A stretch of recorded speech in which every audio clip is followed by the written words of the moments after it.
An arrogant socialite picked the wrong target when she publicly humiliated an 82-year-old biker in a worn leather jacket. She thought she was putting a dusty old thug in his place. She had no idea the faded patches on his vest were earned in blood or who was coming to his defense. The morning air in Oak Creek was crisp, carrying the scent of pine and the unmistakable promise of autumn. For William Harrison, 82 years old, and feeling every bit of the metal pins in his left knee, it was the perfect morning for a ride. William navigated his 1948 Indian Chief motorcycle into the parking lot of the Gilded Bean, an upscale, aggressively modern cafe that had recently replaced his favorite diner.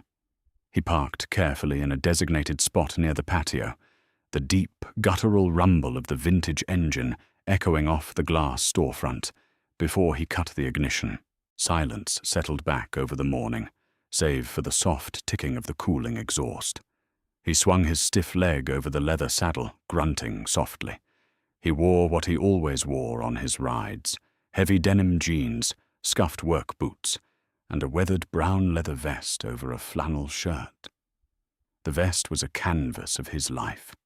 It wasn't adorned with the flaming skulls or provocative slogans of an outlaw motorcycle club.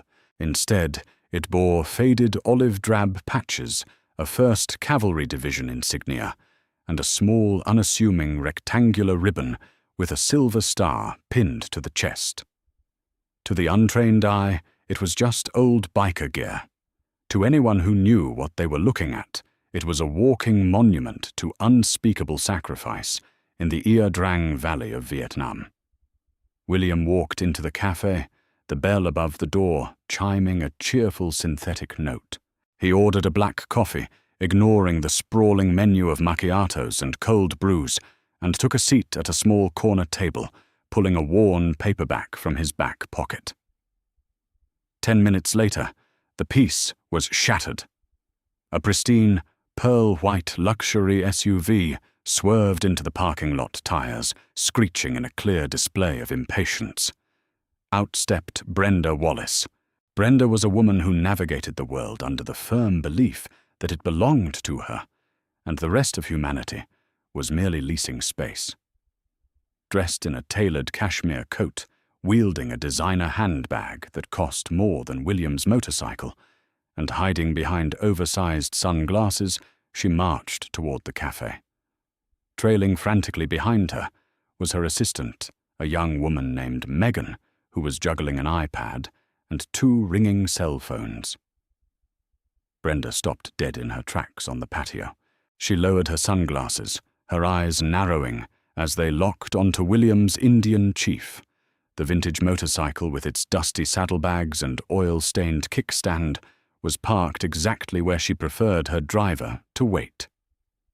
She stormed into the cafe, the synthetic bell chiming again, though this time it felt like a warning alarm. Brenda scanned the room immediately, spotting the only person who didn't fit the polished, wealthy aesthetic of the morning crowd. She marched over to William's table, her heels clicking aggressively against the polished concrete floor. "Excuse me," Brenda said, her voice piercing the low murmur of the cafe. It wasn't a question. It was a command. William slowly looked up from his book, marking his page with a calloused thumb. "Good morning, Mum. Can I help you? Are you the owner of that scrap metal polluting the front patio?" she demanded, gesturing wildly toward the window. "If you mean the 48 Indian, yes, Ma'am, that's mine," William replied, his voice calm, a low, gravelly baritone. "Move it," Brenda snapped. "You are taking up a premier spot. My driver needs to park there to load the catering boxes for the country club charity luncheon." William looked out the window, then back to Brenda. "I'm parked in a legal space, Mum. The loading zone is around back." Brenda's face flushed a mottled red. She wasn't used to being told, no least of all by someone she deemed so beneath her social standing. She took a step closer, her eyes raking over his faded vest, the patches, the silver hair pulled back into a short ponytail. "I don't care about the loading zone," Brenda hissed, raising her voice loud enough that the baristas stopped steaming milk. "I care that a filthy biker gang member is loitering in a family establishment. You people are a menace. What is this some pathetic midlife crisis that you dragged out into your twilight years? You need to leave. Now!" Megan, the assistant, stepped forward, her face pale. "Mrs. Wallace, maybe we should just use the back." "Shut up, Megan!" Brenda barked, never breaking eye contact with William. "I know your type. You put on your little leather costumes, you ride around making noise, trying to intimidate decent people. Well, I am not intimidated by some geriatric thug." William didn't raise his voice. He didn't stand up. He simply closed his book and set it on the table. He had faced down charging enemy battalions in foreign jungles. The shrill entitlement of a suburban socialite didn't even register as a threat to his nervous system. "Ma'am." William set his tone dangerously even. "I am drinking my coffee. I suggest you go about your day and let me go about mine. I'm not in a gang, and I'm not moving my bike until I finish my drink." Brenda gasped, clutching her handbag as if William had just threatened her life. She spun around and marched toward the counter where the shift manager, a nervous young man named Sam, was standing, frozen. "I want him thrown out," Brenda demanded, slapping her hand on the marble counter. "He is harassing me. He is refusing to move his offensive vehicle, and he smells like a garage." Sam stammered. "Mrs. Wallace, he bought a coffee. He's a paying customer. I can't just kick him out for sitting there." "Do you know who my husband is?" Brenda shrieked. "Philip Wallace owns half the commercial real estate in this district. I will have your job, and I will have this place shut down if you do not remove this biker trash immediately." The cafe was dead silent. Every eye was on the scene. In the corner, William calmly picked up his ceramic mug, took a slow sip of his black coffee, and waited. When Sam the manager visibly shrank back and refused to physically remove William, Brenda decided to take matters into her own hands. She pulled a gleaming smartphone from her purse, her manicured fingers aggressively tapping the screen. "Fine," Brenda declared, her voice echoing off the cafe walls. "If the staff here is too cowardly to deal with a vagrant, I will have the authorities handle it." She dialed a direct number, bypassing 911 entirely. Philip Wallace's money bought a lot of conveniences in Oak Creek, including a direct line to the local precinct commander's desk.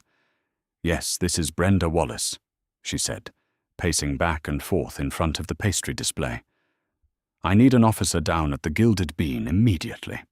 There is a hostile gang member trespassing, harassing customers, and causing a massive public disturbance. He is refusing to leave and I feel threatened." Megan, standing awkwardly by the door, looked at William. William just offered the young woman a polite, sympathetic smile, recognizing that she was entirely a hostage to her employer's madness. 10 agonizingly tense minutes passed. Brenda stood with her arms crossed, glaring daggers at William, who had reopened his paperback and was quietly reading entirely unbothered. The psychological warfare was entirely one-sided, and Brenda was losing her mind over his apathy. How dare he ignore her? A police cruiser finally pulled into the lot, its lights flashing silently. Officer Hayes, a 10-year veteran of the local force who knew exactly who the Wallaces were, stepped out. He adjusted his belt and walked into the cafe, looking immediately for the hostile gang member. "Officer Hayes, finally," Brenda cried out, rushing toward him, as if she had been stranded on a desert island. She pointed a dramatic, trembling finger at William. "That man, he assaulted me verbally. He is intimidating everyone in this cafe, and his hideous motorcycle is blocking my driver." Officer Hayes looked over at the corner table. He saw an octogenarian in a flannel shirt, quietly reading a Western novel. Hayes sighed internally. He knew Brenda's reputation, but he also knew his captain would chew him out if he didn't handle the Wallace family with kid gloves. Hayes approached the table.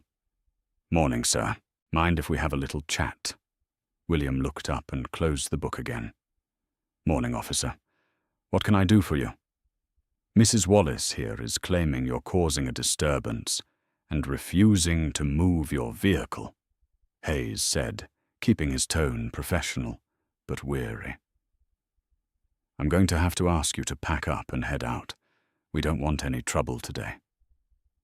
William's eyes hardened just a fraction. Officer, I paid for my coffee. I'm sitting quietly. My bike is legally parked. What law exactly am I breaking? You're disturbing the peace, Brenda yelled from behind the officer. Look at him. Look at those gang patches. It's a public safety hazard. Hayes looked at William's vest. He wasn't military himself, but he recognized the patches weren't gang-related. Still, his job was on the line. Sir, please. Private business. They have the right to refuse service. If you don't leave, I'll have to cite you for trespassing. William looked at Sam, the manager, who was hiding behind the espresso machine. Son, do you want me to leave? William asked. Sam shook his head, slightly terrified. No, sir. You're fine. The manager hasn't asked me to leave, William stated, looking back at Hayes. Only this woman has. Brenda lost whatever thread of sanity she had left. Arrest him. He is defying a police officer. Philip will have your badge for this. Hayes, I want him in handcuffs right now. Hayes rubbed the back of his neck, feeling the sweat bead. Sir, I'm going to ask you one last time. Please step outside. William stared at the officer for a long moment. He recognized the young cop's dilemma. The local politics were squeezing him. But William Harrison hadn't survived 30 years in the United States Army, retiring as a decorated colonel just to be bullied out of a coffee shop by a spoiled socialite and a compromised cop. All right, William said softly. He reached into his pocket. He's got a weapon, Brenda shrieked, jumping back behind a chair. Hayes's hand twitched toward his belt, but he relaxed immediately when William pulled out nothing more than an outdated, battered flip phone. William flipped it open, pressed a single-speed dial number, and held it to his ear. Jim, William said, his voice dropping into a register that commanded absolute authority. It was a tone he hadn't used in years, the voice of a man accustomed to coordinating chaos. It's Bill. Yeah, I'm down at the Oak Creek Cafe. Got a bit of a situation. Local PD is being heavily pressured by a wealthy civilian to unlawfully remove me from the premises. No, I'm fine. But I think they need a reminder of who they're dealing with.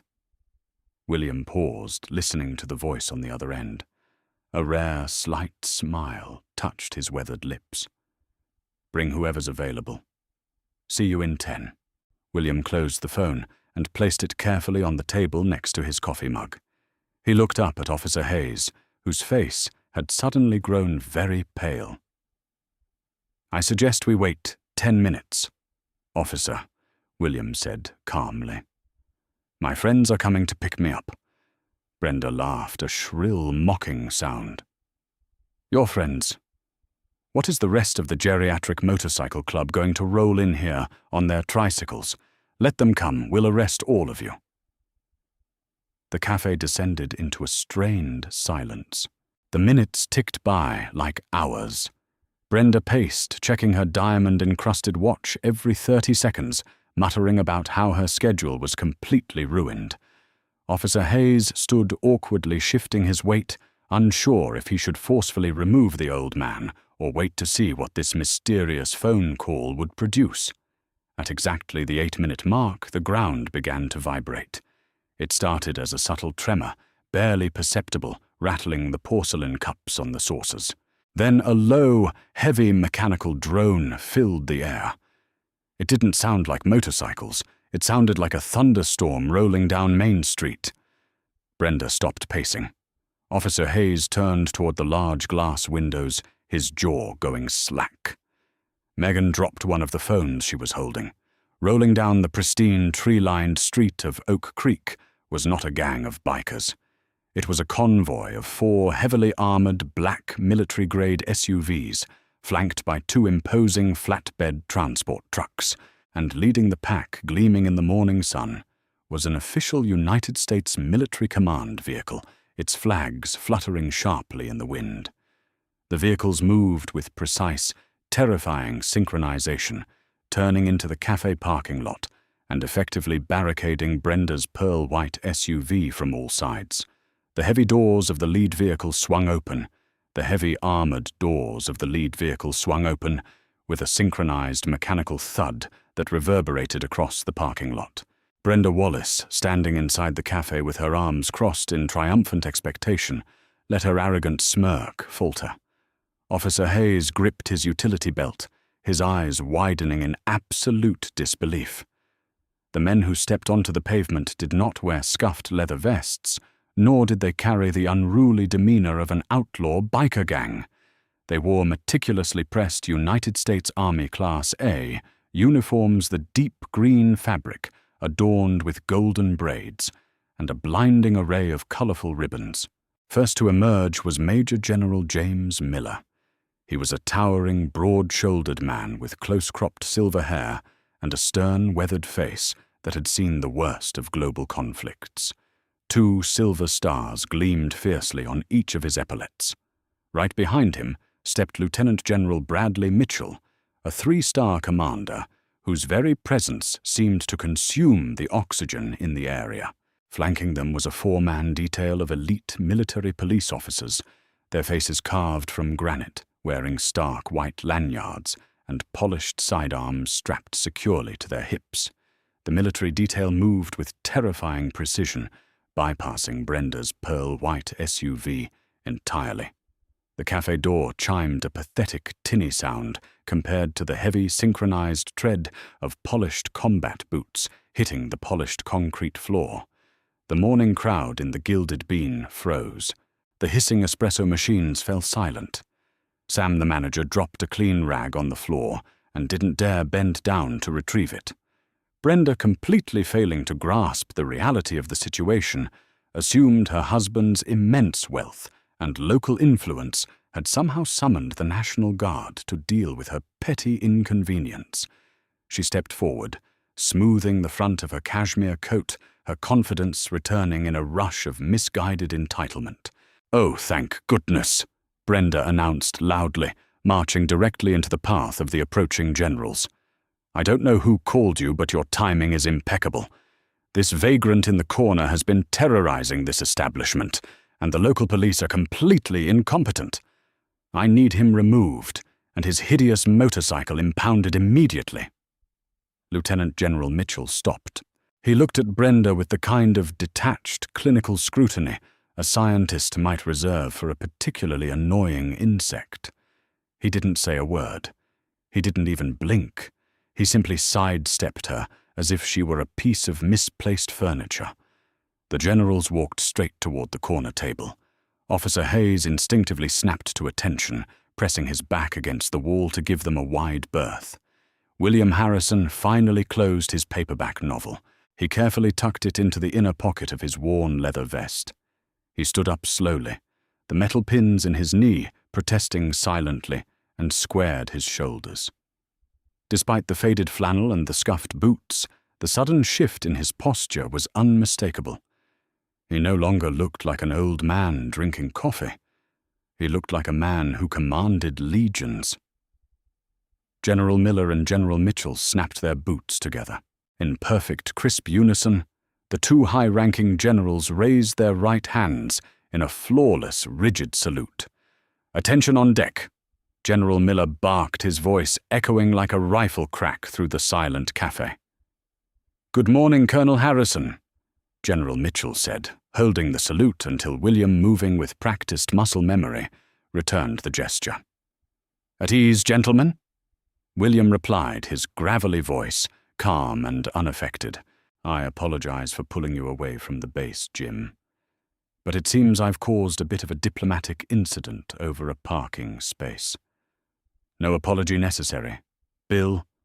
General Miller smiled warmly, dropping his salute. When a Medal of Honor recipient and the chief civilian advisor to the Joint Chiefs calls, we roll out the heavy machinery.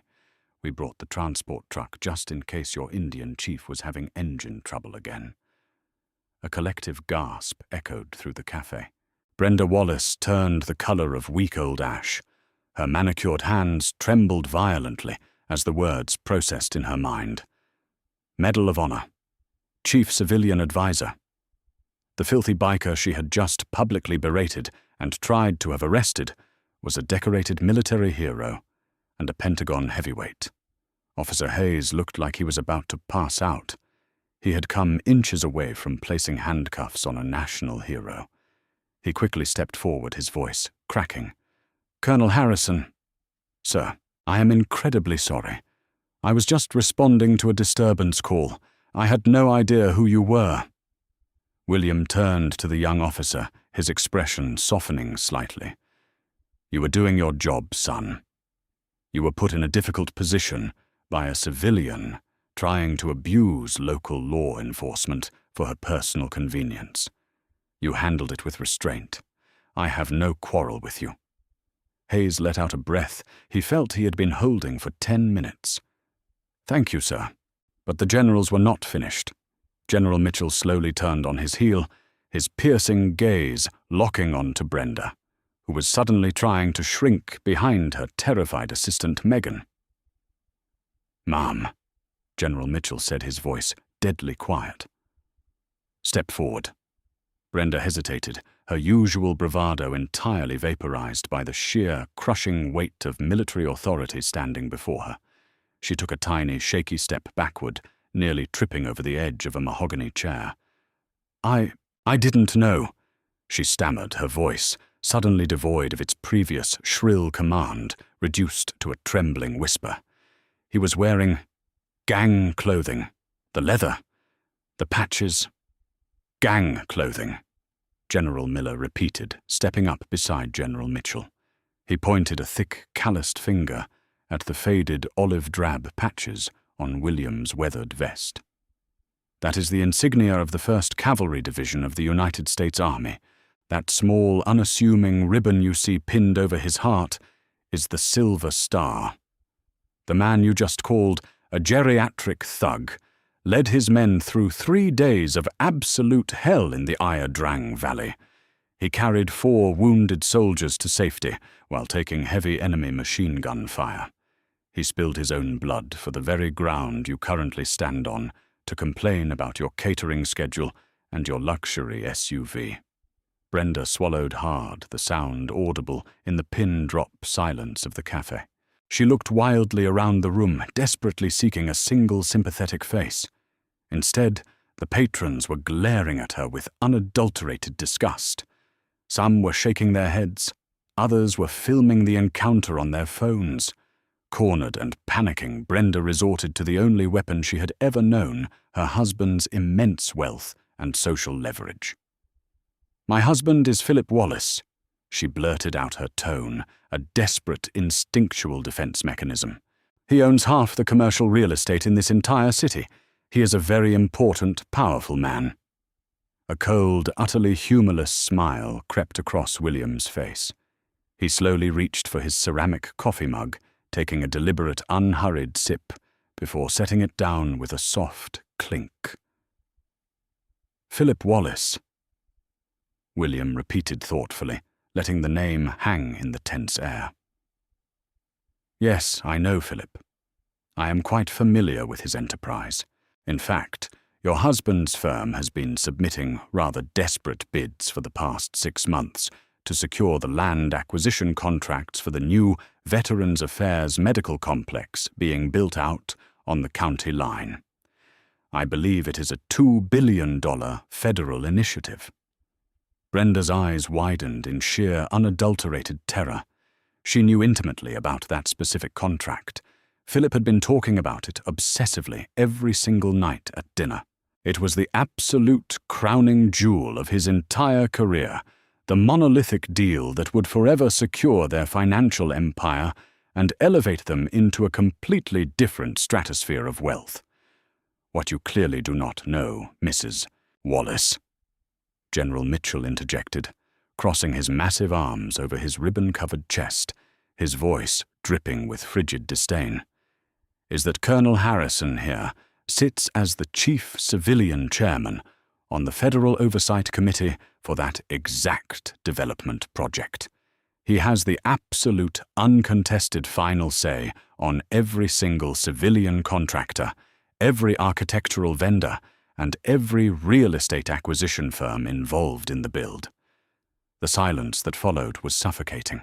The sheer catastrophic magnitude of her mistake crashed down upon Brenda like a collapsing skyscraper. She had not simply insulted an elderly veteran. She had verbally abused, threatened, and actively attempted to arrest the sole individual holding the keys to her husband's greatest professional triumph. I deeply apologize, Colonel." Brenda stammered, actual tears of sheer panic welling in her heavily mascaraed eyes, threatening to spill over her pale cheeks. "I was incredibly stressed this morning. The charity luncheon preparations, the lack of proper parking. I spoke completely out of turn. Please, you must understand, I harbor no malicious intent toward the military." William walked slowly, purposefully toward her. The surrounding cafe patrons practically parted like the Red Sea to let him through. He stopped a mere 3 feet away, looking down at the trembling socialite, not with boiling anger, but with a profound, quiet pity. "Mrs. Wallace, a person's true character is never measured by how they treat men standing before them with stars on their shoulders and armed guards at their backs," William said softly, yet his voice carried into every corner of the room. "It is measured entirely by how they treat an old, unassuming man quietly drinking a cup of black coffee. You looked at me, saw someone you wrongly assumed was beneath your station, and you eagerly tried to crush him just to make your morning slightly more convenient." He paused, letting the profound truth of his words settle over her. "As for your husband's highly coveted bid," William continued adjusting the collar of his flannel shirt, "I evaluate all federal contracts heavily based on the underlying integrity of the firm. Today I was afforded a very clear, unfiltered picture of the core culture at Wallace Real Estate. I strongly suggest you call Philip the moment you get into your car. Tell him to focus his business ventures elsewhere. The Federal Oversight Committee will unequivocally not be moving forward with his application." Brenda let out a strangled, pathetic sob and fled the cafe in total humiliation. The room immediately erupted in thunderous applause. William dropped a crisp $20 bill on the counter, thanked the stunned manager, and walked outside. He straddled his vintage classic motorcycle, kicked the loud engine alive, and rode completely away, proudly escorted by the heavily armored military convoy, out into the warm, bright morning sunlight. Love stories where arrogance meets instant karma. If this dramatic tale of a decorated veteran silencing an entitled billionaire's wife had your heart racing, give this video a thumbs up. Don't forget to share this incredible story with your friends to remind everyone that true heroes walk among us every day. Subscribe to our channel and hit the notification bell for more thrilling, real-life inspired dramas, epic twists, and stories of justice served cold. See you next time.